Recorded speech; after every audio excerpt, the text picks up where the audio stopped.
everyone. Good evening and welcome to another edition of the Catawba College Football Coaches Show. I'm your host, Ken Anderson, joined again by head coach Tyler Haines. And before we get started, of course, we want to thank the folks here at City Tavern for allowing us to be here tonight and bring you this Coaches Show. And also thanks to Novant Health. They're a proud sponsor of Catawba Athletics. Novant Health offers same-day and walk-in appointments for injuries at select orthopedic clinics. Learn more at novanthealth.org/ortho now. And Coach, you have your shout-outs as well. Yes, always thankful. Thank you to President Nelson and family. Thank you to Vice President for Athletics, Michelle Cadigan, and the entire athletic department. Thank you to the Dees family and the entire development office. Thank you to the Graham family. Thank you to the 1851 Champions Collective and everyone associated with that important initiative to support our student athletes. And if you don't know what I'm talking about jump on Facebook, any social media, the 1851 Champions Collective. Thank you to Novant Health for their sponsorship. Most importantly, thank you to everyone here in attendance, everyone listening online. We got a big one this week. Well, you had a big one last week. They're all big in South Atlantic Conference play. And a big homecoming win over Tusculum, 38-3. You're now 5-0 at home on the season, 6-2 overall. You got a guaranteed winning record for the season, but I know you don't want to stop there. You mentioned a big game coming up, but let's talk about that Tusculum game. You always talk about your team needs to get off to a fast start.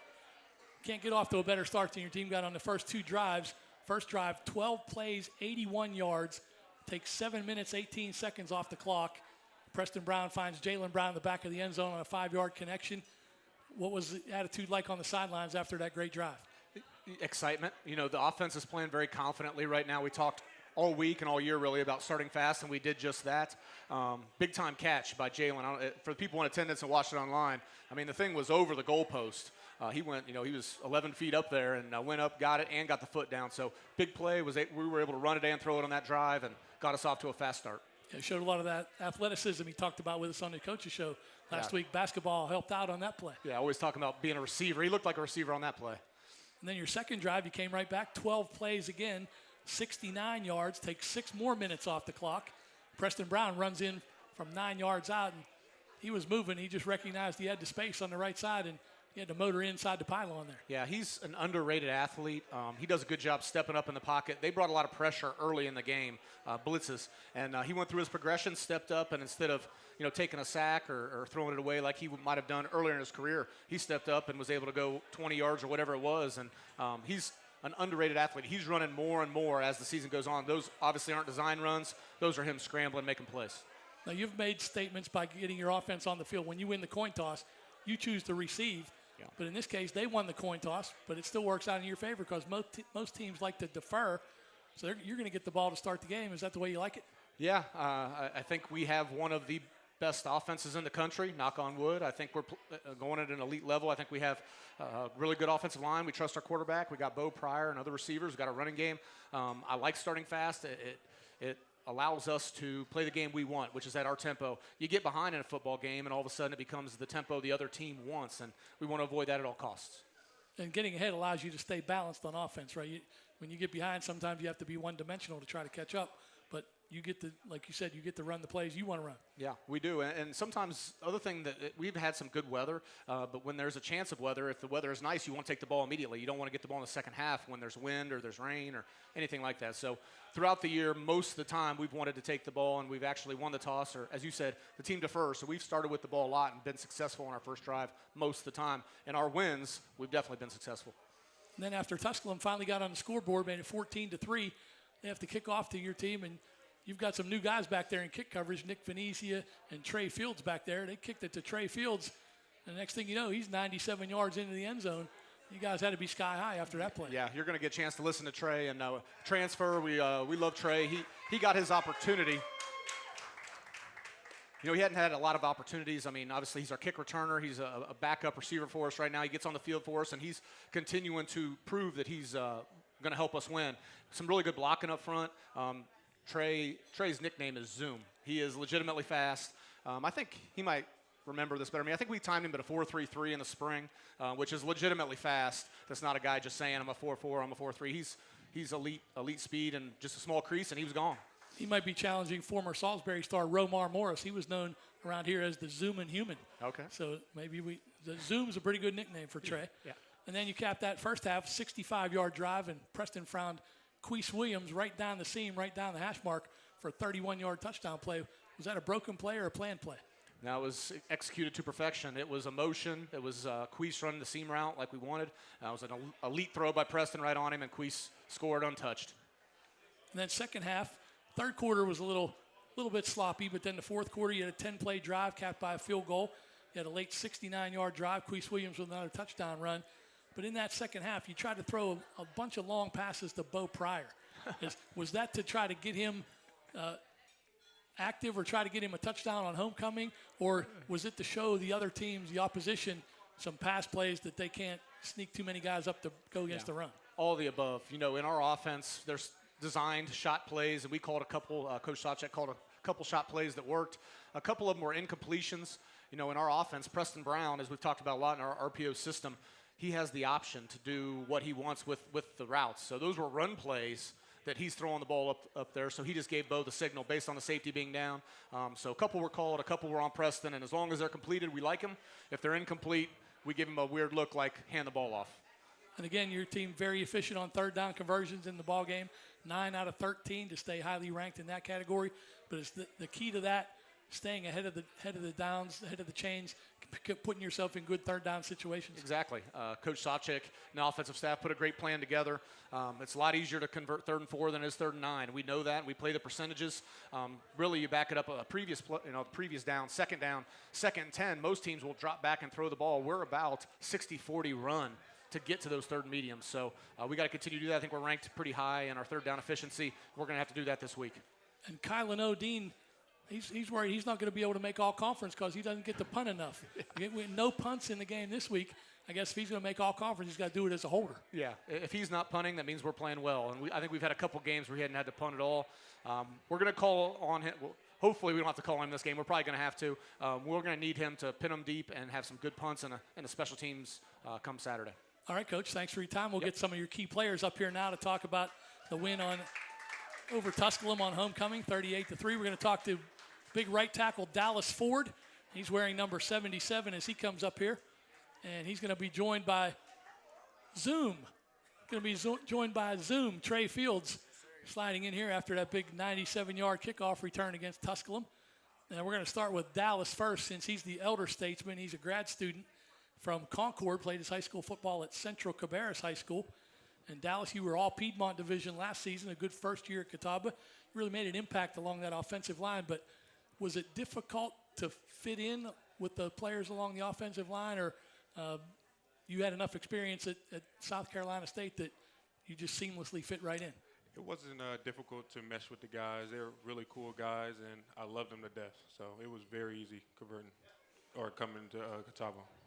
Now, a lot of runs early in the season. We have those big guys on the left side, Avery Swinton and Jalen Brooks. A lot of runs. Seems like when you need some key first downs, they go to the left side.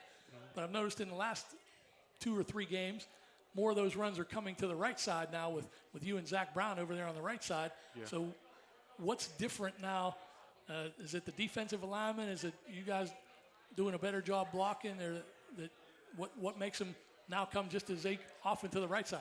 To be honest, we can go either way, left or right, but it's just I'm dominating the guy in front of me. Either that's just a single block or doing dual shit with my right guard or the tight end. It's up to the second level. So you hear all the time the talk along the offensive line, teams are zone blocking teams, or what kind of blocking scheme do you guys have? Do you do a lot of zone blocking on plays, or is it dependent on how the defense lines up in what gaps? It's a lot of zone blocking. It's we're taking our 5 for their play side 5, and then you step to whether it's zone right or zone left. You step to the right side, and for this instance, it would be zone right. We'll step right, and if somebody's in your gap, you block them. If not, you go in a dual shift up to the second level to a linebacker. And one of the keys to Preston Brown having a good season he's having is the pass blocking you guys do. So you guys are doing a great job run blocking, but you're also doing a great job pass blocking. What's the key on pass blocking plays that's different from a running play as far as who do you block and what do you do? For me, I usually just block the DN usually, but the keys for me to do is get out of my stance fast, keep my shoulder square, and use my length, because my length is one of my strong suits. So if I use my length, nobody can get past me. Okay, so you block the defensive end. If he's lined up on your outside shoulder, and they put a guy in the gap between you and the guard, what happens then? We block down because that's still technically the DN because we line up in a 4-eye, which is my inside shoulder. So I just step down and block them. And what do you like most so far about the way this season's gone for your team? Winning for sure. Yeah, everybody loves winning. Yeah. Okay, so let's talk to Trey now. Trey is a sophomore wide receiver. He's from Charlotte, North Carolina, played at Huff High School up in Cornelius. Spent a couple years at Livingstone where he had some injuries, so he didn't get to play much, and now you're at Catawba. Trey, how did you end up coming to Catawba? Well, actually, after starting out at Livingstone College and beginning my sports management degree, around that time is when the transfer portal had opened up. So you mentioned my injuries, and after going through a couple injuries, having a good rehab process, when I came back, I felt like there was more out there for me academically and athletically as well. So when I entered my name into the portal, Catawba College was one of the first places that I found. I reached out, and I honestly couldn't have asked for a better landing spot. So let's talk about your big 97-yard kickoff return. Let's talk about it. You're back there. Now you've replaced Mike Jeter since Mike Jeter got injured. Yeah. You're back there. The kickoff is coming to you, and you field that football at the 3-yard line. The first thing I want to know is when you catch that ball and you look out ahead, what do you see and how many defenders do you see? So normally, as far as defenders, I'll count how many they have down there before the ball is kicked. But once it's kicked, I'm mostly looking at the back of the jerseys of the guys on the unit with me who make those big blocks for me. So just a huge shout out to those guys, Nate Carr, Cam Anderson, Jalen Davis, Kyle Perry, Lincoln Broadnax, Jaden Moore, Javon Brown, DJ Dunnifer, Brady Elrod, and Nick Venezia. So those other 10 guys that are on that kick return unit for me, they make it pretty easy. They open up big holes for me to get through. And, I just go where they lead me and see what I can do with that. So what was it like coming in? You're a wide receiver and a kick returner, but not in the starting lineup. But you know you have to be prepared because at any moment somebody could get injured, and now it's up to you. How difficult is it, or what did you do to prepare to be in that situation? 100%. So the guys that are on the team with me, you mentioned Mike Jeter. He was our original kick returner, and just talking with them, making sure that when they come off the field, we're telling each other what do we see. What are some things that we can attack or be better at? And then, as far as at the receiver position, I'm behind probably, arguably one of the best in the conference or in the nation, Bo Pryor. So, talking with him about plays, motions, route depth, all those things, getting in with Coach Softcheck, being available for Preston, quarterback film, all that stuff, it really helps. And then, like what Coach Haines talks about when we practice, we go through all possibilities and everything that we could potentially see on a Saturday. So I would say that the teammates and the guys in this program, they make it really easy to adjust and be ready when my number's called. And how often do you guys practice special teams? So we do basically every day. It'll be different amounts every day. So for our Tuesday and Wednesday practice, we'll spend about 2 periods on it. And then for example, today, Thursday, we call it Perfect Thursday. We'll spend, a pretty good portion of practice, about 30 minutes on special teams. So huge thanks to Coach Haines and Coach Vellucci for just trusting me on those units and being able to, be trusted with the ball or even on punt and punt block. Those are big phases of the game that we definitely try to make an emphasis on in practice throughout the week. Okay, Dallas, remind us again what you're majoring in and what you hope to do in the future. My major was in computer science, but my master's program is MBA.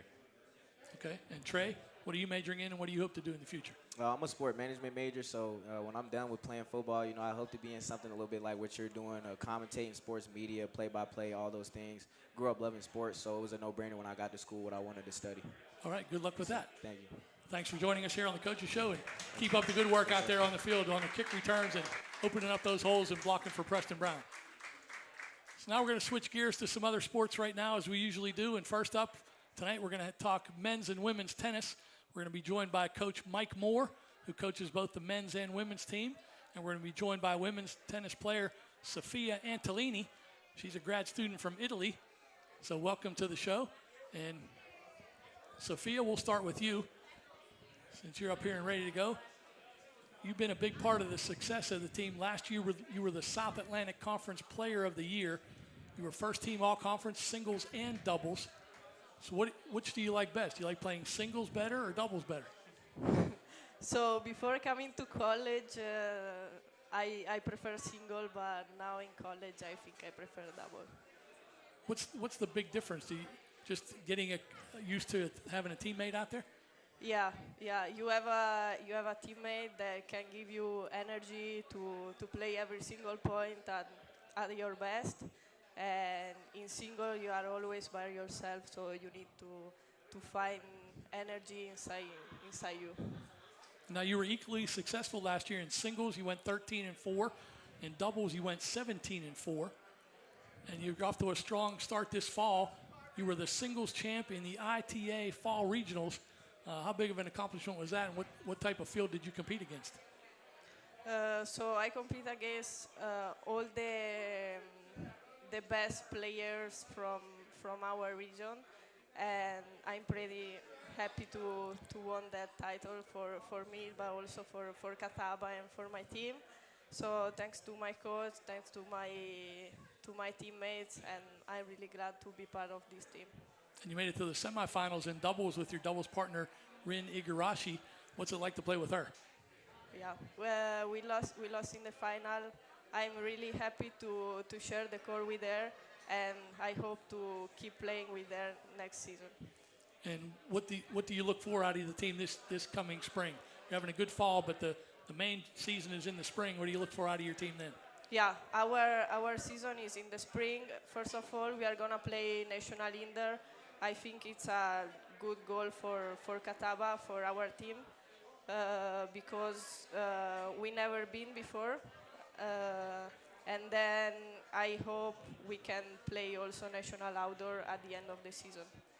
Okay, now I can't help but notice you're not very big. You're a wispy little tennis player. Where do you get that? Where do you generate the power from on serves and ground strokes? How hard do you have to work, and where do you generate all that power from? I really like run inside the court, so I think that is my stronger point inside the court. And I also like playing from the baseline and build the point and then go to the net and close with the volley. And I think I have a lot of teammates who I can practice with that help me to perform at my best during the tournament. Okay, and what are you majoring in, and what do you hope to do in the future? I'm studying sport and management, and in the future, I would like to be a tennis coach. Okay, that sounds great. Best of luck on that, and best of luck in the upcoming season. Thank you. Now, Coach Mike Moore, the coach of the men's and women's tennis team. Both teams won SAC titles last year. That was unprecedented for Catawba. Second straight conference title for the women. Mm-hmm. You were the coach of the year for both men and women last season. The men made their first NCAA appearance since '96. The women were the #1 overall seed after an undefeated season. What's been the key to all that success for your teams? Honestly, just surrounding myself with a great group of kids. Every day we go to practice is it's kind of the highlight of the day. So we get there and everyone's already focused on the same goal. We have a lot of players that played a little bit professionally before they came, so it helps set the environment when we get there. And honestly, I feel like the success is just a byproduct of having the right group of people. Now, you mentioned the group of people. I looked at the rosters. The women have quite an experienced team, 6 seniors and 1 grad student. Oh, yeah.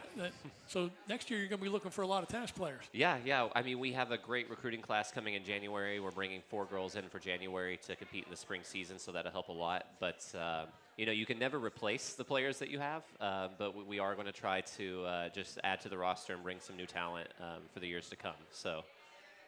And then on the men's side, you only have 1 senior, 3 juniors, 4 sophomores, so they're growing and really developing. So with the success they've had so far, you'd expect that to continue. Yeah, we have a great set of guys on the team, and our freshmen last year were very active through the summer. We had a guy, Augustine, one of our top players. He competed this summer with players from University of Georgia, University of California, University of Alabama, and came out on top with a lot of them. So. Him being one of our captains and the seniors and the juniors we do have kind of leading the team and the chemistry and the energy, I think we're going to be, we're a lot of the same players as last year, but I think we're going to come back more experienced and ready to take the team to a further level than we did last year. One thing I know you and all the Catawba fans are equally proud of, the team's GPA. Both the men and women are right up there. The swimming teams are competing nationally at GPA, and you guys are right there with them GPA-wise. Yeah. Again, we have a very mature and focused group, and them being individuals. That tennis is an individual sport for most of your life, so they know how to take care of themselves, and they do in the classroom pretty well too. All right, so we appreciate you joining us here on the Catawba Coaches Show, and best of luck the rest of this fall and into the spring. Thanks for having us. Yep. Now as we get ready to turn that calendar to November, everybody's starting to think basketball. So Coach Rob Perron's going to join me, and along with Solomon Tucker. And we're going to talk a little bit of basketball. And we'll start with Coach Perron. Can you hear me? Yeah, we got you. I thought it was karaoke night. That's what they told me. Rick Spencer said we have a karaoke down here at that might be City about Tavern. 8:30. That might be I about don't know 8:30. where the screen maybe. is. Get some music going. All right, Coach, the first thing we want to talk about, the preseason poll came out today. Your team's picked to finish 5th. And I know with the players you have coming back and the guys you brought in, you guys are picked 5th. That means there's going to be some tough competition at the top of the conference, but I know you guys are going to be right in the mix. Yeah, I mean, it's a very good league. We had 4 teams go to the national tournament, including us last year, but that's just a number, in the preseason, and obviously it's provided some extra motivation for our guys with how many guys that we have back. I think they probably took that a little bit personal, and that's okay, and it's more important where you end up at the end of the year than the beginning polls. So let's talk about the guys you have back. Now, you lost some key guys in the backcourt. Chris Robinson, the top 3-point shooter. Amazion Tinsley, I want to tell you, he's an underrated guy. He kind of gave your team an attitude and a swagger. Yep, a.k.a. Dude was his nickname. And then Montravis White transfers out. You lose Caleb Jones, who had some toughness.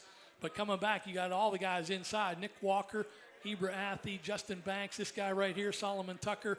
You got a great core inside. Zion McDuffie, he's back too. Yeah. So those guys should provide a lot of balance and experience to get you off to a good start. Yeah, I mean, obviously we're a team that really values high percentage shots and contesting every shot and then trying to get every rebound. And I think we're top, 8 in the country in offensive rebounding. So, with guys like that, it's going to be easy to feature them and then feed them the ball in the post. And I think the other thing is that we've got some good. The twins are back from Central Cabarrus or freshman for us, and they've really taken a big jump this summer. So I'm excited about the returners, and we've got some new guys besides that. Who are some of the key newcomers we should look for? You got 4 guys that have transferred in, and you got 4 freshmen. Yeah, the 4 freshmen have been doing great. Jacob, Dermott, has been really good. Sean really played really well in our first scrimmage, shot the 3 ball well. And then we have a couple transfers. Jordan Simpson was a leading scorer at Francis Marion. So we've done a good job of, recruiting some depth, and we like to bring in freshmen and transfers, and we've done that again. All right, so let's talk to you, Solomon. Solomon, a 6'7" senior forward out of Charlotte, North Carolina. Played at Northside Christian Academy in high school. Solomon, a good year last year, over 7 points a game and more than 3 rebounds a game. But how tough is it to compete in there in the South Atlantic Conference in the interior to get those rebounds and scores? It's pretty tough in there, isn't it? Yeah, it's tough for sure. It's going to be tough all the time for real, but we got a good group of bigs. So, if I go in and I, beat somebody up a little bit and then I get tired, I let somebody else come in and beat them up a little bit too. So just keeping a good rotation in, we got the guys to be able to do that. So, we got good competition, but there's nothing that we ain't ready for.